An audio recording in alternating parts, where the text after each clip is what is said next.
Why nothing improves with the narcissist. Think about that for a minute. Everyone, if you like the content, please like, subscribe, and share. So, the narcissist, they seem to always have problems. They seem to always be complaining, or to be bragging, or to be wanting, or to be stalking or spying. They seem to be miserable people usually. And you know what? It's what they are, because they're riddled with anxiety. Because what they do is they have to take from people. They want to infiltrate people's lives, people's minds, people's relationships, and they want to steal whatever they possibly can from these people. But nothing ever improves with the narcissist. You need to remember, once the narcissist gets what they want, they don't want it any longer. Think about a petulant child who, when they were a little kid, the child that is, as an example, they got the toy they wanted. And once they got the toy, well, did they play with it for a couple days? Of course they did. Then what happened?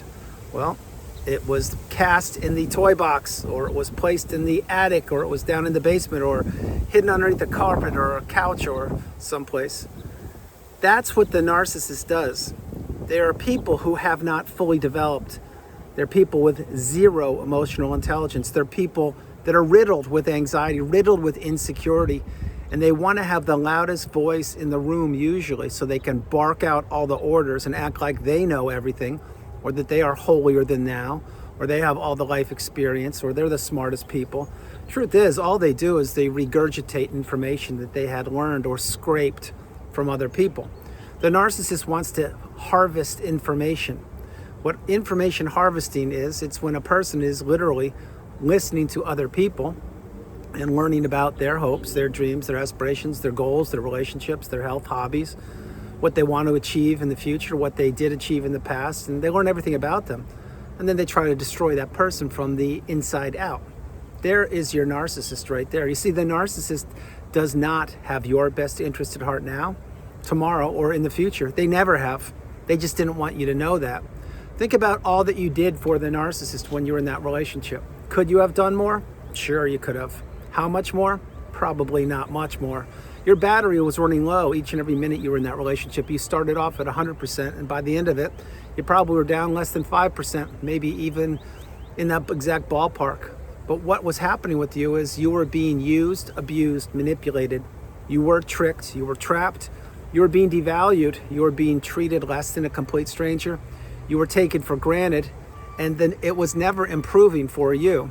And it never would improve for you when you were with the narcissist, because they needed somebody to complain to. They needed somebody to put out the fires they were starting intentionally. They needed somebody to whine to. That's with an H, W-H-I-N-E.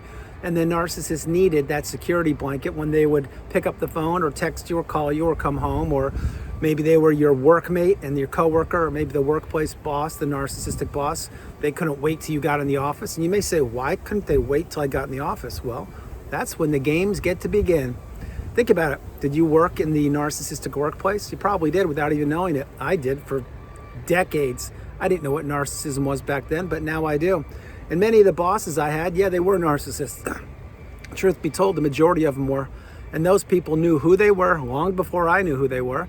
One famous ex-boss once told me at a lunch on a Friday afternoon, "You're dead to me." Now, who in their right mind would say those words? You are dead to me. A narcissist would say that. That's what a toxic person would say. Now, if you used those words in the past, you're not the narcissist. You probably were fed up, and maybe you had one too many toxic relationships and you said, I'm done, that's it. But you probably didn't use those words. You probably said something like, I'm going no contact, I'm blocking them, I want nothing to do with you. Narcissist won't do that. Narcissist has to twist the knife in people deeper. Those are illustrations of how little the narcissist cares about you or anybody. But you could not have done more. And I've shared this in so many videos over the years. You could have had all the money in the world. You could have owned your own country, your own continent, your own ethos, your own solar system, galaxy, whatever you wanted to own. It would never be enough for the narcissist, because it never can be enough for the narcissist. The narcissist gets bored and becomes jaded with people, with events, with circumstances, with things, with hobbies, with anything, which is why the narcissist is always on the quest, always on the prowl. They're always scouring the earth as they slither through this thing called life, looking for what is known as supply. What is supply? Supply can be a pet. It can be a train. It can be being hung up on. It can be a gift. It can be not giving a gift. It can be making you late. It can be peppering you with abuse when they're grabbing dinner with your best friend's wife or husband while they're triangulating you and perhaps even cheating on you. You see, the narcissist needs supply, just like you need oxygen. The narcissist also needs oxygen, but they have a weakness, which is supply. You were supply to the narcissist. Now, was I supply? Of course I was. I don't call you and I supply, though. I call us beautiful, bright, shining lights, because that's what we are. And the narcissist saw the beautiful, bright, shining light within us, and they knew that they could continue to future fake us. They could move the goalposts. They could string us along, and they could say things like, oh, we're going to grow old together. We're going to have grandchildren, watch them get older. We're going to do this, and we're going to travel in the white picket fence, and we're going to retire. And all. Well, that never came to fruition, did it? Of course not. Why? Because the narcissist knew your relationship had an expiration date, just like the narcissist knew my relationship had an expiration date. Once the narcissist gets what they want and they take as much from somebody as they possibly can, and they believe that that person has nothing left to give or no more utility, well, then that's usually when the narcissist will discard somebody. And the discard comes out of left field because no one's prepared for it, because you, just like myself, you weren't taught this in school. So how could you know that another person could look similar to you, use the same lexicon, compliment you, praise you, tell you that they were falling in love with you, and claim that they actually fell in love with you, and maybe even walk down the aisle and get married in front of an audience of, let's say about 70 or 80 people, when most of those people knew that perhaps the person you married was a narcissist, or at the very least toxic, and they knew it wouldn't end well. Well, this is what the narcissist does. See, it's all for show. It's all smoke and mirrors. It's all nothing but a house of cards. It's nothing but an illusion. It's a mirage and an oasis of abuse. It's an island of devastation in a sea of destruction. And the narcissist knows it will never be enough, which is why things never improve with the narcissist. They never have in the beginning, they won't today, and they definitely won't tomorrow, because the narcissist won't allow this. Let's say, as an example, that the narcissist had a great day, maybe a great weekend, maybe a great month, and you were in the relationship back then with them, and you were thinking, wow, things are really improving. What's going on here? Things are looking up. They're actually talking to me, and they're actually spending time, and they want to sit with me, and they're listening a little bit. I can't believe this is fantastic. Why do you think that they were having such a great or pleasurable month? Let's say it was a month, and it probably was more like a couple hours. But why do you think they were having so much fun? It wasn't because of you. It's because they were abusing or manipulating somebody else, and you happen to be with them at that time. Example, they may have been getting ready to insert the new supply in, unbeknownst to you. Maybe they were cheating on with you with your coworker, unbeknownst to you. Maybe they had just taken a couple $100,000 from you and put it in crypto or bought gold bars and buried it out in the desert somewhere, unbeknownst to you. Maybe they just forged your name on the deed to the house, unbeknownst to you. Maybe they just figured out that it would only be a couple more months before they could insert the new supply, unbeknownst to you. You see, you will never know what the narcissist was thinking. You will never know where they were when they weren't with you. And even when they were with you, many times you won't know where they were mentally, because physically they could be sitting next to you, but they're checked out on one of their 3 smartphones. Looking for what? That's right, looking for supply. Supply is attention to the narcissist. It is what people do for the narcissist. The narcissist needs opportunities. They need new shiny objects. They need people to do things for them. And once a person doesn't provide utility for the narcissist, or once that person is used up and they don't have anything else to offer the narcissist, or once that person figures out who the narcissist is, that's when it's game, set, match, and the narcissist has to look elsewhere.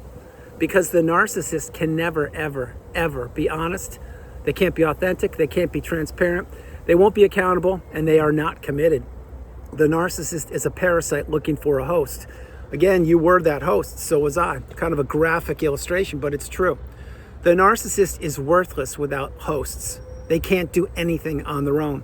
And you may say, well, wait, I need people too, but I'm not the narcissist. Well, you're right. You're not the narcissist, neither am I. But you don't abuse and manipulate people. What you do is you want to build people up. What you do is you want to be accountable. What you do is you want to elevate people and you want to help them. The narcissist wants to distract people. They want to take from people. They want to manipulate people. They want to gaslight them, blame them, crumble them up like a sheet of paper, throw them away in the freeway, wash, rinse, repeat. This is what the narcissist has been doing since time began, which is why you need to understand that the narcissist will never change. They don't love, They have no empathy. They only care about what they can take from people. They don't care about the people themselves. Once you understand what narcissism is at its core, and you realize that you were in a narcissistic abusive cycle for quite a period of time, and you didn't know what it was, but now that you're out, you need to stay out, which is why in every video I've created for almost 5 years, I've suggested for people to go no contact, block the narcissist, delete them, remove them, and all flying monkeys and people associated with them. If not now, when? You are changing, you are elevating, you're growing, you're ascending. The narcissist is stuck in that low vibrational quagmire state, and they know it. They also know that they will continue to burn through people, steal people's money, lie, cheat, do whatever they want to do, as long as they are walking this planet called Earth, because they don't care. They're on a doomsday mission of destruction, and all they want to do is punish people for having things that they don't possess themselves. And that's why things will never improve with the narcissist. So everyone, that's the video. I hope you liked it. I loved doing it from the beautiful Carolinas. This is Andrew. Namaste. Have a great afternoon, evening, or morning. No matter where you are on the planet, you are not alone. I love you all, and I'll talk to you tomorrow. And I hope this video wasn't noisy. I know there was a little sound before, but I'm back here in the Serengeti, wink, wink, and I'm using sunglasses just for this video, maybe a couple more during the summer because it's super bright. But I hope you're all doing well. I love you all. I'll talk to you tomorrow, and understand something. If you're still considering blocking the narcissist and you haven't done it, what are you waiting for? The narcissist won't change, and they could easily rear their ugly head, attempt to hoover you, and draw you back into the web of manipulation. You need to get off the radar of this person or these people as soon as possible. You need to heal properly, and you need to move as far away from them as you possibly can, mentally, emotionally, physically if possible, definitely spiritually in every way, because the narcissist, they are everywhere. They're shapeshifters, and they know what they're doing. Deny access to the narcissist and understand things will never improve with them. They will only continue to get worse. I love you all. Talk to you tomorrow. Bye, everybody. Bye.